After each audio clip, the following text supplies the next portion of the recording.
Mengikuti perjalanan kita, insya Allah kita mau kuliah ya. Jadi kebetulan kampus kami, kampus Al-Azhar ini tetap masuk meskipun cuma 2 kali sepekan karena COVID yang pertama, terus yang kedua karena bulan puasa gitu. Ikuti terus perjalanan kami, semoga ya ikuti terus perjalanan kami insya Allah ya.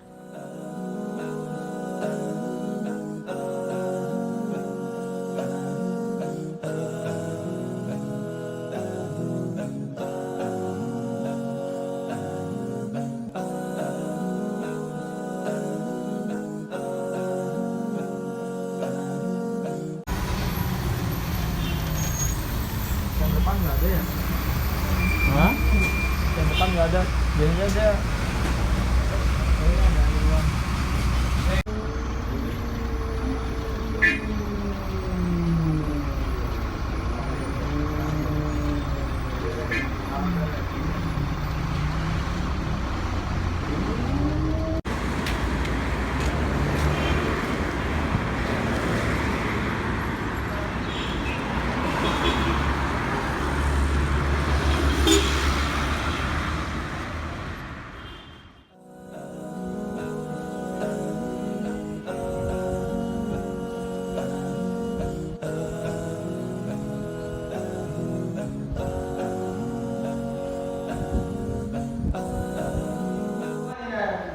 عندما كنت في الجامعة كان من افريقيا لا اذكر من اي بلاد قال نحن يعني نشمئز.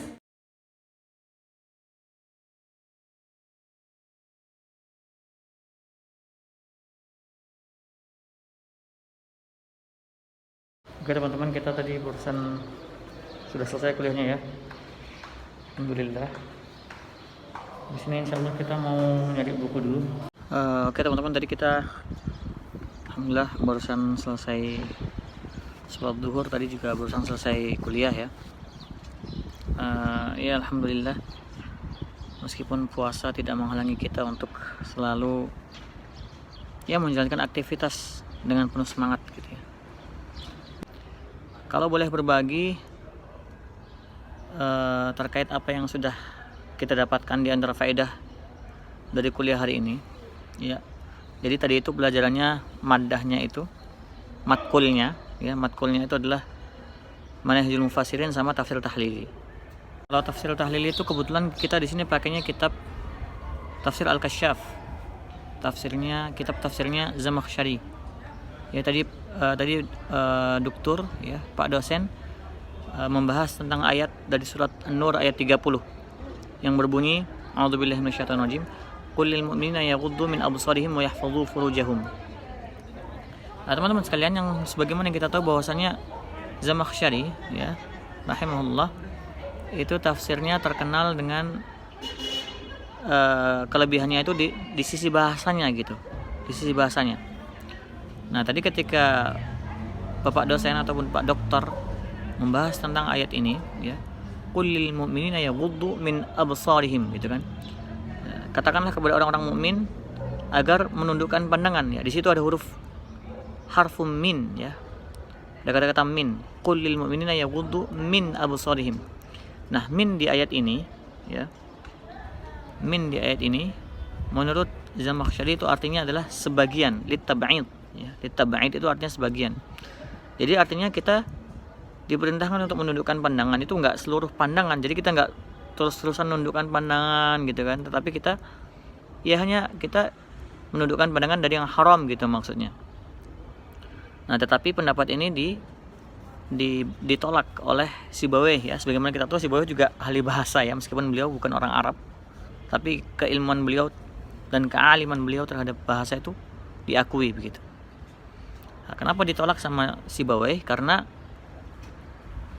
Kenapa qul lil mu'minina yaghuddu min absarihim wa yahfazu furujahum? Kenapa hifdzul farajnya ya. Jadi kan maknanya ayatnya itu kan, katakanlah kepada orang mukmin hendaknya untuk menundukkan pandangan dan menjaga kemaluannya gitu. Tapi kenapa enggak ketika Allah melarang kita untuk memerintahkan kepada kita untuk menjaga kemaluan itu tidak dengan kata min di situ? Kenapa enggak qul lil mu'minina yaghuddu min absarihim wa yahfazu min furujihim. Kenapa nggak seperti itu gitu? Nah, disinilah ditolak oleh Sibawi. Nah, kemudian dijawab oleh Zamakhsyari bantahannya. Yang pertama itu adalah karena penglihatan itu lebih luas daripada kemaluan begitu. Ketika seseorang hendak melihat itu cakupannya lebih luas gitu. Makanya Allah mentaksis gitu kan dengan kata min itu sebagian. Sedangkan kemaluan enggak gitu. Itu yang pertama. Yang kedua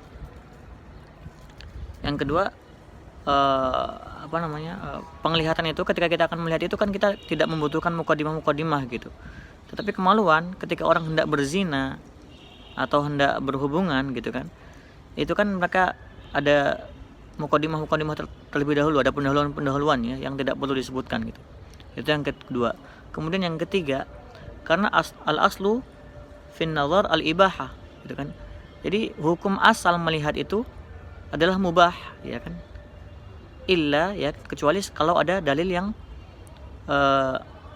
yang melarang gitu kan, yang melarang untuk kita melihat. Contohnya kita dilarang untuk melihat hal-hal haram saja. Kalau yang mubah tidak gitu kan. Nah, tetapi kalau yang berkaitan dengan kemaluan itu hukum asalnya adalah haram ya kan, kecuali kepada yang halal begitu kan, kepada suami istri begitu ya, orang yang sudah menikah. Itu bantahan dari Zamakhsyari. BTW kita belum pulang karena sedang menunggu teman dan rencananya mau beli buku duluan, nanti mau ke toko buku dulu sebentar baru pulang. Kalau yang sedikit berbagi dari faedah-faedah yang didapatkan tadi dari pelajaran Manhajul Mufassirin adalah tadi Pak dosen menjelaskan tentang syarat-syarat mufassir ya, syarat-syarat umum gitu, bukan ilmu yang harus dikuasai seorang mufassir, tapi syarat-syarat umum.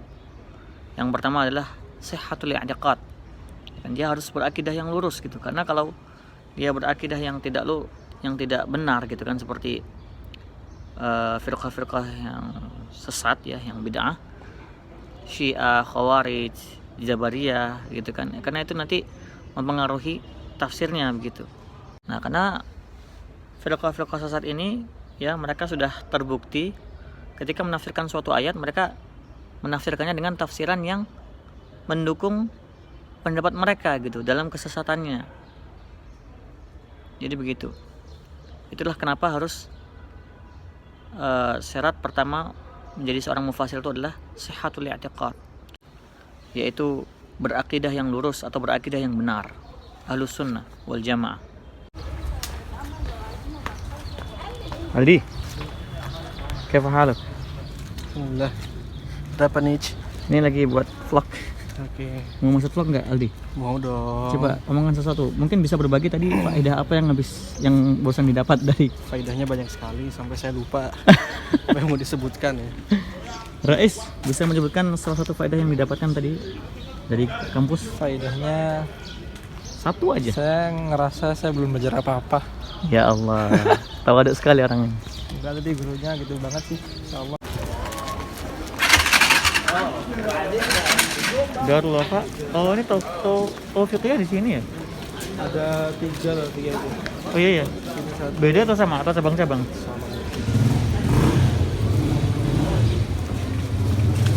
Sama satu. Enggak salah.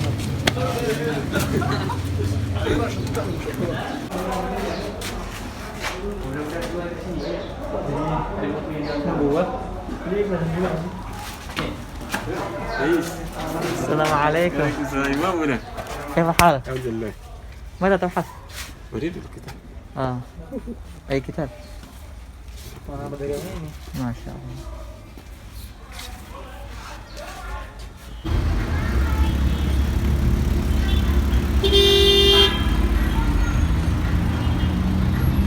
Jadi sebenarnya habis beli buku mau pulang, tapi ternyata teman aneh mau beli jubah dulu, Rais. Dia ini pengusaha jubah. Saya salam. Assalamualaikum. Khair insyaallah. Ini namanya Masjid Sayyidina Hussein. Ya itu. Yuk. Kalau sekilas memang masjidnya mirip Masjid Nabawi ya, ada payungnya gitu.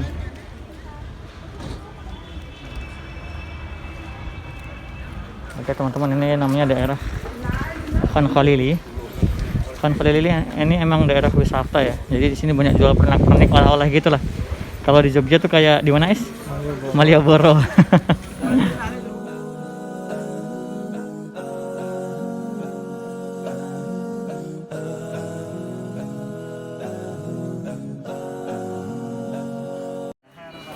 Nah, jadi inilah toko jubah.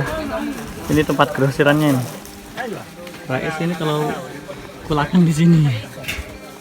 Coba dulu saya juga sempat jualan jubah. Meskipun cuman ya setahun palingan, karena nggak kuat, capek banget. Capek nggak ya jualan jubah? Oh ya capek, habis kuliah langsung ke sini, nanti pulang lagi. Ya, demi menyambung hidup untuk menuntut ilmu, insya Allah khair. Yuk, betul.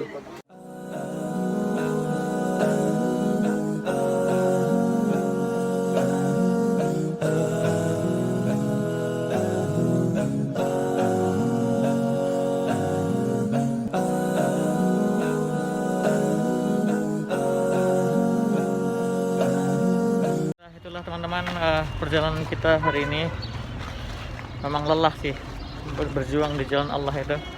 Dari mulai berangkat kuliah, cari buku, terus beli jubah, ternyata nggak dapet ya. Nggak dapet. Khair insyaallah. Tetap semangat ya. Taqabbalallahu minna wa minkum shalihal a'mali wal aqwal.